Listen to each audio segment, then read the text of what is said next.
So hey guys, welcome back to Aman chemistry. तो हम देखते हैं क्वेश्चन नंबर 9.9। तो देखिए, सबसे पहले तो क्वेश्चन पढ़ते हैं। An object of size 3.0 centimetre is placed 14 centimetre in front of a concave lens. ठीक है, एक ऑब्जेक्ट है 3 सेंटीमीटर का जिसको हमने कॉनकेव लेंस के 14 सेंटीमीटर दूरी पे रख दिया है। ठीक है, जिसकी फोकल लेंथ है 21 सेंटीमीटर। ठीक है, अब देखिए इसमें इस क्वेश्चन में हमसे ये नहीं पूछा कि डिस्टेंस बताओ इमेज का, ये बताओ। इन्होंने सिंपल बोला है describe the image produce by the lens. तो ये पता करना चाह रहे हैं ये कि इमेज कैसी होगी, उसका साइज़ क्या होगा, मैग्नीफाइड होगा, छोटी होगी, बड़ी होगी ऑब्जेक्ट से कंपैरिजन में। तो हमें वो सब निकालना है। तो उसके लिए सबसे पहले तो हमें जो अगर निकाल सकते हैं तो मैग्नीफिकेशन से हम निकाल सकते हैं गाइस। मैग्नीफिकेशन से हम साइज़ लगा सकते हैं कि छोटा होगा, मैग्नीफाइड होगी, कैसी होगी इमेज।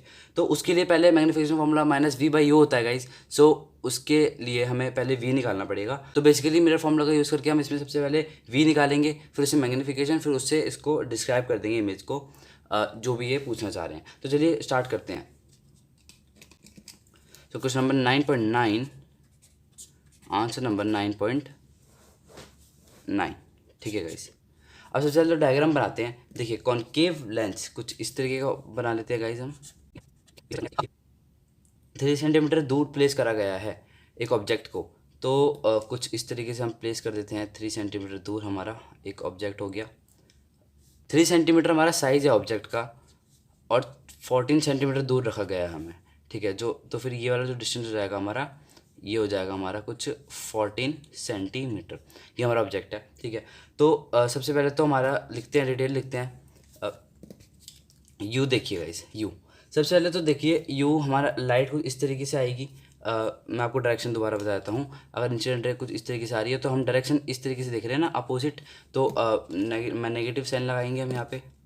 सो -14 सेंटीमीटर हमारा यू आ जाएगा। वी देखिए हमें फाइंड आउट करना है, और फोकल लेंथ हमें देखिए डायरेक्टली दे रखी है, जो कि गिवन हमें 21 सेंटीमीटर। अब 21 सेंटीमीटर इसको नेगेटिव लेंगे। कॉनकेव लेंस की फोकल लेंथ हमेशा नेगेटिव होती है, -21 सेंटीमीटर में लिख दिया। ठीक है, अब मिरर फॉर्मूला लिखते हैं गाइस। सो हमारा मिरर फॉर्मूला कुछ इस तरीके का होता है गाइस। 1/f = 1/v + 1/u। ठीक है, डायरेक्टली वैल्यू पुट करते हैं। सो देखिए हमें v की वैल्यू निकालनी है। तो 1/-21 = में 1/v + 1/-14। अभी देखिए यहाँ पे ऊपर चले जाएगा तो -1/14 हो जाएगा। सो इसको अगर हम देखें आगे तो हम लिख सकते हैं 1/v = उधर चले जाएगा। सो -1/21 -1/14।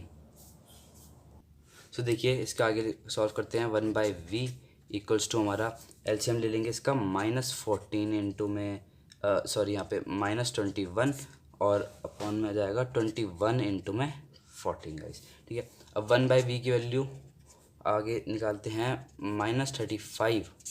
ठीक है, -35 हो जाएगा, और ये हो जाएगा हमारा कुछ करते हैं 21 इंटू 14, 294 गाइस। ठीक है, मैं कैलकुलेटर का यूज़ कर रहा हूँ गाइस टाइम सेव करने के लिए, बट आप हाथ से करना गाइस, प्रैक्टिस होगी आपकी। सो हमारा v आ जाएगा गाइस कुछ v, अगर हम इसका रेसिप्रोकल करें तो -294 माइनस में 35। सो अगर इसको डिवाइड करेंगे सो हमारी v की वैल्यू हो जाएगी गाइस कुछ करते हैं -8.4 सेंटीमीटर। सो देखिए हमारा v आ गया गाइस। अब इस v से हम मैग्नीफिकेशन निकाल लेंगे, उससे हम इनको डिस्क्राइब करके दे देंगे कि कैसी हमारी इमेज बनेगी। चलिए गाइस, अब इसका मैग्नीफिकेशन निकालते हैं। सो मैग्नीफिकेशन का फॉर्मूला गाइस में यहाँ पे -v/u भी होता है, और एक और होता है मैग्नीफिकेशन का हमारा फॉर्मूला f/f + u। सो मैं अभी जानबूझ के ये वाला फॉर्मूला यूज़ कर रहा हूँ। अगर आपको v नहीं निकालना, डायरेक्टली वाला यूज़ करना है, तो इससे आप मैग्नीफिकेशन से कैसे निकाल सकते हो, तो चलिए देखते हैं। सो मैग्नीफिकेशन हमारे = फोकल लेंथ थी हमारी -21 सेंटीमीटर, -21 एंड -21 प्लस क्या थी हमारी -14 हमारा u था। ठीक है, अब इसको आगे सॉल्व करते हैं तो कुछ इस तरीके से आ जाएगा -21 प्लस -14। ठीक है, एंड मैग्नीफिकेशन हम सॉल्व कर रहे हैं। ठीक है, सो अभी आ जाएगा हमारा कुछ -21 -35, माइनस कैंसिल होकर प्लस हो जाएगा। एंड इसको अगर हम कुछ देखें तो देखिए गाइस, ये तो हमारी मैग्नीफिकेशन आ गई। अब हम इसके बाद एक और चीज़ निकालेंगे, जो कि आपको एक फॉर्मूला पता होगा। इमेज की जो हाइट ऑफ इमेज ऐसे लिख लेते हैं, हाइट ऑफ ऑब्जेक्ट, ठीक है गाइस, इक्वल्स टू मैग्नीफिकेशन। तो हमें बेसिकली हाइट ऑफ इमेज निकालनी है ना, उससे हम साइज बता पाएंगे इनको कि हाइट ऑफ इमेज ऑब्जेक्ट से इतनी छोटी हाइट है उसकी इमेज की या बड़ी है, ठीक है। तो हमने पहले तो मैग्नीफिकेशन निकाला है इससे, इस फॉर्मूले का यूज़ करके हमने पहले मैग्नीफिकेशन निकाला गाइस, ठीक है। फिर अब हाइट ऑफ इमेज निकालने के लिए हम मैग्नीफिकेशन ये वाला फॉर्मूला यूज़ कर रहे हैं। सो अब इसके अंदर पुट करते हैं, हाइट ऑफ इमेज हमें निकालनी है, हाइट ऑफ ऑब्जेक्ट हमें दे रखी है गाइस, जो कि है हमारी 3 सेंटीमीटर, एंड मैग्नीफिकेशन हमने भी निकाला है 21/35। सो अगर हम HI निकाले, हाइट ऑफ इमेज है जो कि, सो ये आ जाएगा 21/3/35।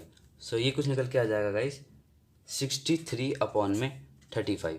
और अगर इसको डिवाइड करेंगे गाइस, सो डिवाइड करके देखते हैं, 63 डिवाइड बाई 35। सो HI हमारा निकल के आ रहा है गाइस 1.8 सेंटीमीटर, ठीक है। सो देखिए हमारा जो हाइट ऑफ इमेज आ रही है गाइस, ये जो हमारा रियल ऑब्जेक्ट था वो 3 सेंटीमीटर उसकी हाइट थी, और इसकी 1.8 सेंटीमीटर आ रही है। तो मतलब साइज़ छोटा आ रहा है, हमारा मैग्नीफाई नहीं हुई है इमेज, छोटी इमेज आई है, ठीक है। अब आपको एक चीज़ और पता होगी गाइस, जो कि थ्योरेटिकली आपने थ्योरी में पढ़ी होगी, कॉनकेव लेंस जो है कॉनकेव लेंस हमेशा वर्चुअल एंड इरेक्ट इमेज बनाता है। तो हम यहाँ पे ये भी लिख सकते हैं, the image formed by this concave lens, the image formed by the lens is virtual and direct, सीधी बिल्कुल होती है, ठीक है गाइस। एंड ऑल्सो गाइस, जो हमारी इमेज बनेगी वो डिमिनिश बनेगी, एंड ऑल्सो द इमेज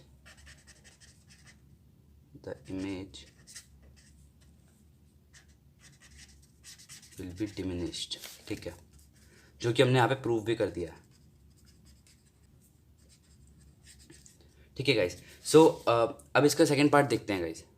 अब देखिए इसके बी पार्ट देखते हैं गाइस। इसमें हमसे कह रहा है what happens if the object is moved further away from the lens. तो देखिए इसको एक बार डायग्राम से ढंग से समझते हैं। सो कुछ इस तरीके का हमारा डायग्राम था, प्रिंसिपल एक्सिस, ठीक है।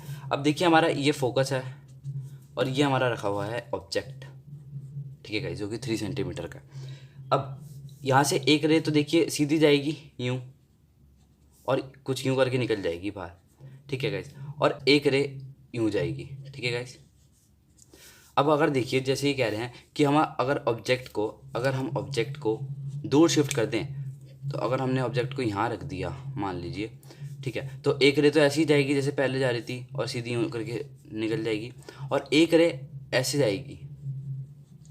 तो देखिए गाइस यहाँ पे आप ध्यान से देखिए, जो यहाँ पे कुछ इस तरीके की रे जा रही थी, हमारा पहले ये वाली साइज़ बन रहा था और अब छोटा हो रहा है साइज़ का इमेज का, देखिए। अब अगर एक और अगर हम इसको और थोड़ा दूर लेके जाए गाइस इस ऑब्जेक्ट को, तो एक रे तो हमारी ऐसे जाएगी और एक रे हमारी कुछ इस तरीके से यूँ पास करेगी गाइस। तो देखिए आप हमारा ये जो हमारा इमेज का साइज़ है ये छोटा होता जा रहा है, ठीक है। सो अगर हमारी देखो अगर ये कह रहे हैं हमसे कि ऑब्जेक्ट दूर जा रहा है, तो बेसिकली हमारा जो ऑब्जेक्ट है वो हम बेसिकली इन्फिनिटी की तरफ मूव करा रहे हैं, ठीक है। सो हमारा ऑब्जेक्ट अगर हमारा डिस्टेंस इन्फिनिटी तक बढ़ रहा है, हमारा डिस्टेंस बढ़ रहा है, यू बढ़ रहा है, सो जो हमारा वी होगा, जो हमारा इमेज का डिस्टेंस है, वो बेसिकली फोकस पे आके बन जाएगा। देखिए जैसे यहाँ पे आते आते एक टाइम ऐसा आएगा गाइज कि जो हमारी इमेज है हमारी फोकस पे यहाँ पे बन जाएगी, फोकस पे एट दिस पॉइंट, ठीक है। सो और मैग्नीफिकेशन जो है हमारा वो कम हो जाएगा, क्योंकि देखिए सर मैग्नीफिकेशन यहाँ पे कम हो रहा है, ठीक है। सो मैग्नीफिकेशन कम हो जाएगा और एक टाइम पे आके गाइज मैग्नीफिकेशन इसका बिल्कुल ज़ीरो हो जाएगा, जो कि होगा फोकस पे। सो इस क्वेश्चन में यही पूछा गया था गाइज हमसे कि हमें डिस्क्राइब करो कि डिस्क्राइब द इमेज। तो हमने बस कुछ नहीं करा, हमने पहले मैग्नीफिकेशन से इसका मैग्नीफिकेशन फॉर्मूले से हमने ये वाले से मैग्नीफिकेशन निकाल लिया। फिर हमने HI निकाल के ये प्रूफ कर दिया कि डिमिनिश्ड होगी, एंड वर्चुअल डायरेक्ट जो कि यहाँ पे लिखिए ये लिखा हुआ है, ठीक है। एंड जो सेकंड पार्ट था ना इनको बताना था कि अगर दूर करेंगे हम ऑब्जेक्ट को, तो हमारा जो इमेज है हमारी फोकस पे बन जाएगी एक टाइम पे आके, अगर हमारा डिस्टेंस जो है वो इन्फिनिटी तक, हमारा ऑब्जेक्ट इन्फिनिटी तक मूव हो जाएगा। सो आई होप गाइज आपको ये सॉल्यूशन पसंद आया होगा। एंड अगर आपके मन में अभी कोई डाउट है तो आप कमेंट कर सकते हैं, हम आपका डाउट ज़रूर क्लियर करेंगे। And thank you for watching this video.